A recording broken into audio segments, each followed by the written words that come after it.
പാട്ടുകൊണ്ട് എങ്ങനെ പ്രതിരോധം തീർക്കാമെന്നത് ഞാൻ കേവലം പറഞ്ഞു പോയതുകൊണ്ട് മാത്രം കാര്യമില്ലല്ലോ എന്നതുകൊണ്ട് എൻ്റെ ഈയിടെ പ്രസിദ്ധീകരിക്കപ്പെട്ട ജലശില്പങ്ങൾ എന്ന പുസ്തകത്തിൽ ഒരു കവിതാ സമാഹാരത്തിലുള്ള ഒരു കവിതയുടെ ഏതാനും കുറച്ച് വരികൾ മാത്രം ചൊല്ലി ഞാൻ അവസാനിപ്പിക്കാം, എൻ്റെ പ്രസംഗം അവസാനിപ്പിക്കാം. രാജ്യദ്രോഹം എന്നാണ് എൻ്റെ കവിതയ്ക്ക് ഞാൻ കൊടുത്ത പേര്, രാജ്യദ്രോഹം.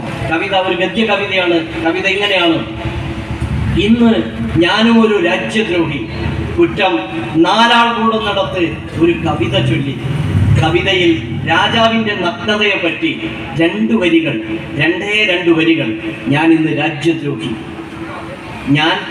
ഞാനൊരു രാജ്യദ്രോഹി, കുറ്റം നാലാൾ കൂടുന്നിടത്ത് ഒരു കവിത ചൊല്ലി. കവിതയിൽ രാജാവിൻ്റെ നഗ്നതയെ പറ്റി രണ്ടു വരികൾ. ഞാൻ ഇന്ന് രാജ്യദ്രോഹി. ഏകാന്ത തടവിൻ്റെ മൃതിദൂരം അളന്നിട്ട ഒരു ഇരുട്ടറ. പ്രഭാത നടത്തത്തിൽ ഇളം കാറ്റിനെ തുളച്ച് നെഞ്ചിലൊരു വെടിയുണ്ട.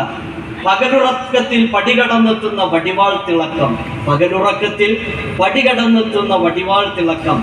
ഭ്രൂണം കൊരുക്കാവുന്ന തൃശൂലം, സമയമടയാളപ്പെടുത്തിയ ഒരു ബോംബ്. ഭ്രൂണം കൊരുക്കാവുന്ന ഒരു തൃശൂലം, സമയമടയാളപ്പെടുത്തിയ ഒരു ബോംബ്. വിഷം, കഠാര. വധശിക്ഷയ്ക്ക് വഴികളേതുമാവാം, രാജ്യദ്രോഹിക്ക് മരിക്കാൻ വഴികളേറെയാണല്ലോ. വധശിക്ഷയ്ക്ക് വഴികളേതുമാകാം, രാജ്യദ്രോഹിക്ക് മരിക്കാൻ വഴികളേറെയുണ്ടല്ലോ. ഇന്ന് ഞാനും ഒരു രാജ്യദ്രോഹി എന്നാണ് എൻ്റെ ഈ കവിത.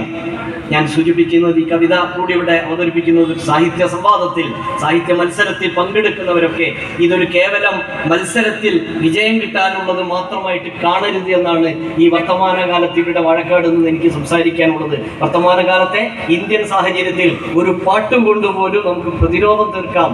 അങ്ങനെ മത്സരത്തിൽ വിജയികളാവുക, നമ്മുടെ കഴിവുകളെ പ്രകടിപ്പിക്കുക എന്നതിനേക്കാളും അപ്പുറം ഇങ്ങനെ കൂട്ടം കൂടാൻ, ഇങ്ങനെ നമുക്ക് ഒന്നിച്ച് കൂട്ടായ്മയെ പറ്റിയൊക്കെ സൂചിപ്പിച്ചു.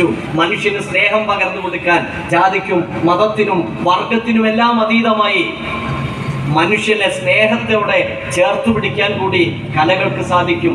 എല്ലാ തരത്തിലുള്ള വർഗീയ വിദ്വേഷവും മാറ്റിവെക്കാൻ സാംസ്കാരിക പ്രവർത്തനത്തിന് സാധിക്കും. അങ്ങനെ അനന്ത സാധ്യതകളുള്ള ഒന്ന് തന്നെയാണ് സാഹിത്യം എന്ന് പറയുന്നത്. ആ അർത്ഥത്തിൽ SSFന്റെ നിരന്തരമായിട്ട് ഈ സാഹിത്യോത്സവത്തിൽ പങ്കെടുക്കാൻ ഭാഗ്യം സിദ്ധിക്കുന്ന ഒരു വ്യക്തി കൂടിയാണ് ഞാൻ. അതിലെനിക്ക് അഭിമാനമുണ്ട്. കാരണം ഇങ്ങനെയെങ്കിലും കുട്ടികളൊക്കെ, പുതിയ തലമുറ ഇങ്ങനെയെങ്കിലും അല്പനേരം ഏറ്റവും നല്ല